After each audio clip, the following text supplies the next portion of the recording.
અગત્યના સમાચાર। સોમા તળાવ ખાતે વડોદરા મહાનગરપાલિકાની દબાણ શાખાની ટીમનો સપાટો।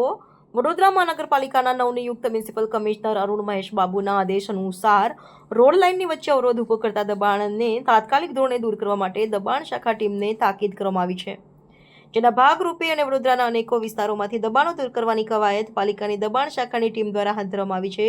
ત્યારે આજ રોજ વોર્ડ નંબર 16ની ટીમને સાથે રાખી તથા પોલીસ તંત્રને પણ સાથે રાખી સોના તળાવ ખાતે રોડ લાઇનની વચ્ચે અવરોધ ઊભા કરતા દબાણ દૂર કરવાની કવાયત હાથ ધરવામાં આવી હતી, જેમાં 6 થી વધારે લારી ગલ્લાઓ દૂર કરવામાં આવ્યા છે। વોર્ડ નંબર 16ના ભાડા ક્લાર્ક હર્ષ પૂર્વિયાની આગેવાનીમાં સોમા તળાવ ખાતેથી અડચણરૂપ દબાણો દૂર કરવામાં આવ્યા હતા।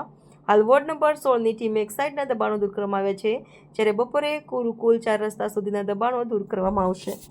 વોર્ડ નંબર 16માં આવેલ ગાજરાવાડીના વિસ્તારમાં સોમા તળાવ 4 રસ્તાએ નવા મ્યુનિસિપલ કમિશનર મહેશ બાબુ સાહેબના આદેશ પ્રમાણે 100 મીટર સર્કલની ત્રિજ્યામાં નડતરરૂપ બિન ગેરકાનૂની દબાણની 2 ટીમ પોલીસ બંદોબસ્ત રાખીને નડતરરૂપ દબાણ હટાવવામાં આવેલ છે।